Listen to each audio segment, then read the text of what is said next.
मेरा नाम है Rajat and you are watching India's number 1 Hindi gay story channel. कहानी को शुरू करने से पहले मैं चाहूँगा दोस्तों, आप सभी लोग लाइक बटन को दबा दें, चैनल को सब्सक्राइब करें और वीडियो में एक छोटा सा हार्ट ही सही पर कमेंट के रूप में छोड़ें और इस वीडियो को कहीं ना कहीं शेयर ज़रूर करें। ये कहानी नमन की है, एक भोला भाला लड़का जिसे धोखे से झूठे केस में फंसाकर जेल भेज दिया गया और जिसके साथ जेल में ना जाने लोगों ने क्या क्या करना चाहा। आइए इस कहानी को सुनते हैं। नमन अपनी ज़िंदगी का वो दिन कभी भी भूल नहीं सकता जब उस पर झूठे इल्ज़ाम लगाकर, झूठे चार्जेस लगाकर, बिना उस गुनाह के किए उसको जेल में डलवा दिया गया था। नमन अभी अभी जवान हुआ था, उसके सही से दाढ़ी मूछें भी नहीं आई थी, चेहरा एकदम चिकना था और उसके शरीर पर बाल बस आना शुरू हुए ही थे और ऐसे में उसे खूंखार भेड़ियों के बीच में डाल दिया गया था। नमन एक सीधा साधा नौजवान जिसे दुनिया की कठिनाइयों का कोई भी अंदाजा नहीं था, अचानक से अपराधी बन गया था। उसके सपनों और इज्जत को मिट्टी में मिला दिया था और वो भी उसके अपनों ने। कहने को तो अपने थे पर असल में अपने नहीं थे। उसकी सौतेली माँ ने उस पर चोरी का इल्ज़ाम लगवाकर उसको जेल में डलवा दिया था ताकि उसे सबक मिले। नमन एकदम अकेला था, अंदर से टूटा हुआ, और जब वो जेल की 4 दीवारों के बीच पहली बार पहुंचा तो उसे समझ में आया ये दुनिया किसी नर्क से कम नहीं। जब पहली बार वो अंदर जा रहा था तो उससे कपड़े निकालने को कहा गया। नमन बहुत घबरा रहा था। इस पर सिपाही ने कहा, निकाल निकाल, ऐसा भी क्या है तेरे पास जो हमने कभी देखा नहीं। नमन ने एक एक करके कपड़े निकाले। वो सिर्फ अंडरवियर में खड़ा था। उसे बहुत डर लग रहा था, उसके हाथ पैर कांप रहे थे और सामने बैठा जेल का वार्डन उसको अजीब निगाहों से देख रहा था। जेल वार्डन ने नमन से पहले इतना सुंदर लड़का कभी नहीं देखा था और नमन को देखकर उसके अंदर के जज्बात मचल उठे थे। वो नमन को बार बार छूने की कोशिश कर रहा था। फिर उसने नमन से कहा, इसको भी निकाल, सही से चेकिंग होनी है। फिर नमन का विश्लेषण किया गया, उसकी चेकिंग की गई और उसके बाद उसको कपड़े दे दिए गए। नमन ने कपड़े पहने और तेजी से अंदर की तरफ भागा। जब वो अंदर जा रहा था तो वहाँ पे मौजूद कैदी उसको अजीब निगाह से देख रहे थे। सबके अंदर कुछ ना कुछ चल रहा था नमन को लेके। कोई नमन को मारना चाहता था तो कोई नमन का फ़ायदा उठाना चाहता था तो कोई नमन को अपना गुलाम बना लेना चाहता था। जेल के अंदर की दुनिया बाहर से बिल्कुल अलग थी। यहाँ किसी के अंदर दया नहीं थी, ना ही कानून का कोई डर था। शुरुआत के दिन नमन के बेहद मुश्किल भरे थे। हर कोने में खतरा महसूस होता था। रात में वो सही से सो भी नहीं पाता था। आसपास मौजूद कैदी उसे पकड़ के अपने पास खींच लेते थे और उसके ऊपर चढ़ने की कोशिश करते थे। जैसे तैसे नमन वहाँ से भागता और कोने में जाके बैठ जाता था। उसने कई रातें जगते हुए बिताई थी। नमन को दिन में भी लोग चैन नहीं लेने देते थे। उसे संडास साफ करने का काम दे दिया गया था। बेचारा पूरे मन से कोशिश करता सब कुछ सही से करने की, पर फिर भी वहाँ के कैदी उसे चैन नहीं लेने देते। खाने की लाइन में लगता तो कोई उसे पीछे से धक्का दे देता या फिर कोई लाइन से निकाल कर ही बाहर खड़ा कर देता। नमन कुछ भी नहीं बोलता, बस चुपचाप सब कुछ सहता जा रहा था। इसी बीच नमन की मुलाकात संजय से हुई, जेल का एक जाना माना कैदी जो अपनी ताकत के लिए मशहूर था। उसके सामने कोई भी बुरा काम करने वाला पहले 2 बार सोचता था। एक दिन जब सिपाही आसपास नहीं थे तो जेल के कुछ कैदियों ने नमन को पकड़ लिया। वो नमन के कपड़े उतारने लगे और उसके साथ बदसलूकी करने की कोशिश कर रहे थे। नमन जोरों से चिल्लाना चाह रहा था पर उन लोगों ने उसका मुंह दबा लिया। एक कैदी नमन के शरीर को कोई खिलौना समझ रहा था। वो उसके साथ खेलने की लगातार कोशिश कर रहा था और नमन छटपटाए जा रहा था। एक गहरी आवाज में किसी ने कहा, अगर इस लड़के को हाथ भी लगाया तो तुम जानते हो ना। उन कैदियों ने जैसे ही पीछे मुड़ के देखा, संजय खड़ा था। उसको देखते ही उनके हाथ पांव फूल गए और उन्होंने तुरंत नमन को छोड़ दिया। संजय नमन के पास गया। उसने नमन को कपड़े पहनाए। नमन बुरी तरह से टूटा हुआ था। उसने ना जाने क्यों पर संजय को कस के हक कर लिया। वो संजय के सीने से यूं ही कम से कम 20-25 मिनट तक चिपका रहा। संजय ने उसको वापस हक नहीं किया क्योंकि संजय की एक इमेज थी जिसे वो तोड़ना नहीं चाहता था। लेकिन उस दिन के बाद से नमन की जिंदगी थोड़ी आसान हो गई थी क्योंकि संजय हमेशा उसके आसपास ही रहता था उसकी हिफाजत के लिए। एक बार वार्डन ने नमन को मिलने को बुलाया।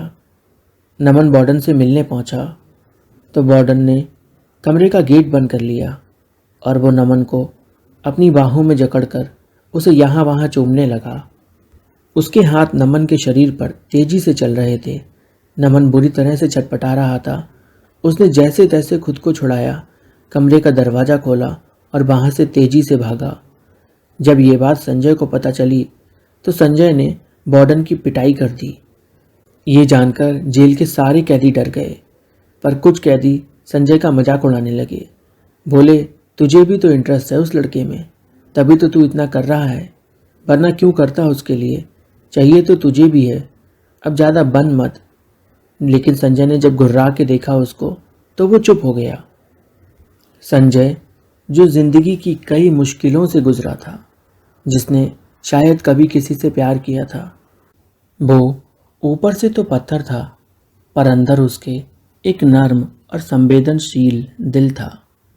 संजय जो जिंदगी की कई मुश्किलों से गुजरा था, आज नमन को पसंद करने लगा था।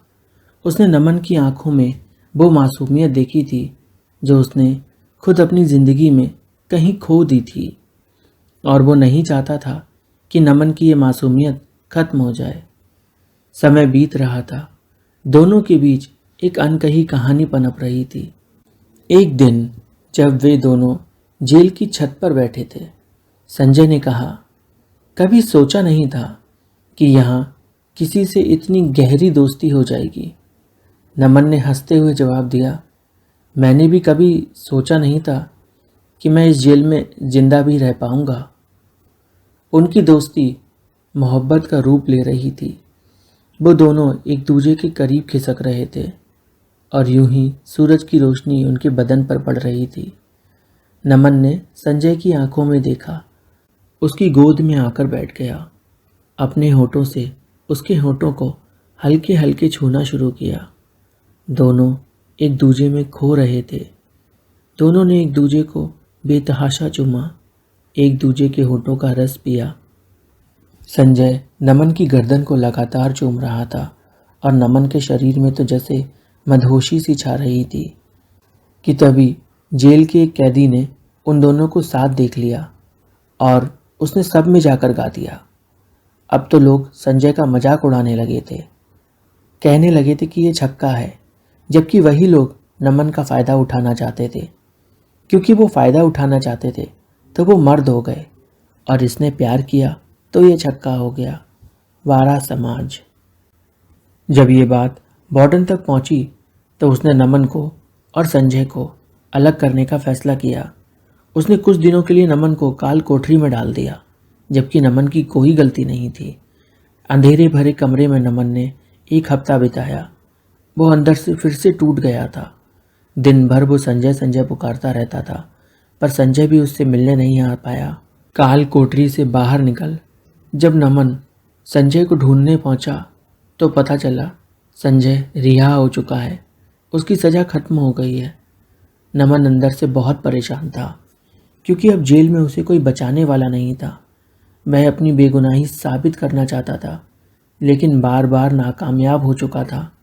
तभी एक और बंदा, प्रशांत, जो कि संजय का दायां हाथ था, वो नमन के पास आया और नमन से बोला, डर मत, खुद को अकेला मत समझ। संजय गया है, मैं नहीं। और संजय, तेरी जिम्मेदारी मुझ पर छोड़कर गया है, तो जब तक तू यहाँ है मेरे प्रोटेक्शन में ही रहेगा। नमन को अंदर से थोड़ी सी संतुष्टि हुई, लेकिन वो संजय को बहुत मिस कर रहा था। उसे संजय का एड्रेस तक पता नहीं था। अब वो उससे कैसे मिलेगा दोबारा? बार बार यही सवाल उसके मन में आ रहा था। कुछ दिन बीते और फिर नमन की सौतेली माँ नमन से मिलने आई। वो बस दिखावा करने आई थी नमन के पिता के साथ, ताकि अपनी इमेज को बरकरार रखे। जेल से बाहर निकलने के लिए नमन ने गलती ना करके भी अपनी गलती को मान लिया। अपने पापा से माफ़ी मांगी और अपनी माँ के पैरों में गिरकर उससे माफ़ी मांगने लगा। कहने लगा, मुझे बचा लो। उसने अपने पापा को सब कुछ बता दिया कि उसके साथ जेल में क्या होने वाला था और कैसे संजय ने उसे बचाया, पर यह नहीं बताया कि वो संजय से प्यार करता है। पर इस पर भी उस पत्थर दिल औरत का दिल नहीं पिघला। वो अभी और सज़ा देना चाहती थी नमन को, पर अपने पति के आगे भी नहीं जा सकती थी। आखिरकार नमन को कुछ दिनों में रिहाई मिल गई। नमन जा रहा था, तभी प्रशांत ने नमन को बताया कि संजय मोहाली चौक पे रहता है। उसके घर का एड्रेस दिया। नमन बहुत खुश था। वो जेल से निकलकर अपने पेरेंट के साथ सीधा घर नहीं गया, बल्कि वो गया तो संजय से मिलने। वो संजय के घर के बाहर पहुंच गया था। दरवाज़ा खटखटाने की हिम्मत नहीं हो रही थी, पर फिर भी वो जैसे तैसे दरवाजे पर खड़ा रहा। घर का दरवाज़ा खुला। वहाँ से दो बच्चे भागते हुए बाहर आए, जो कि खेल रहे थे। नमन हैरानी से देख रहा था कि तभी अंदर से संजय निकला। नमन को अपने सामने देख संजय पूरी तरह से हक्का बक्का था। उसे समझ नहीं आ रहा था कि वो किस तरह से रिएक्ट करे, पर फिर भी उसने नमन का हाथ पकड़ा और नमन को अपने घर के अंदर लिया। नमन ने बोला, ये बच्चे किसके हैं? संजय कुछ पल को खामोश रहा, फिर बोला, मेरे ही हैं। नमन अंदर तक हिल गया था, क्योंकि संजय ने कभी उसे नहीं बताया था कि उसके बच्चे भी हैं। नमन ने पूछा, तुम्हारी पत्नी कहाँ है? संजय बोला, मेरी पत्नी नहीं है, ये बच्चे मेरे भैया के हैं और मेरे भाई अब नहीं हैं, इसलिए मैं ही इन दोनों बच्चों को पालता हूँ। ये सुनकर नमन को थोड़ी सांस भी आई और उसे बुरा भी लगा। उसने संजय को कसकर गले लगा लिया। संजय ने नमन से कहा, तुम यहाँ पर क्यों आए? नमन ने कहा, क्योंकि मैं तुमसे प्यार करता हूँ। संजय बोला, पर तुम जानते हो ये सही नहीं, हम ऐसे जी नहीं पाएंगे। नमन ने कहा, दुनिया की मुझे परवाह नहीं, मुझे परवाह है तो सिर्फ तुम्हारी। तुम अगर मेरा साथ देने को तैयार हो तो तुम्हारे साथ मैं कहीं पे भी रह सकता हूँ। संजय ने नमन से कहा, पर मेरे ऊपर दो बच्चों की जिम्मेदारी है। नमन ने कहा, तुम्हारे ऊपर नहीं, हमारे ऊपर, हम दोनों मिलकर करेंगे जो भी करना है। संजय ने नमन को कस के अपने गले से लगाए रखा। दोनों ने एक दूसरे को चूमना शुरू किया। कुछ ही देर में दोनों संजय के बिस्तर पर थे और दोनों एक दूसरे के होते चले गए। उसके बाद से दोनों ने हमेशा अपना रिश्ता संजो के रखा, संभाल के रखा, दुनिया से छिपा के, पर हाँ, उसे प्यार से भर के रखा। कहानी अच्छी लगी हो तो लाइक कीजिए, कमेंट कीजिए और चैनल को सब्सक्राइब कीजिए।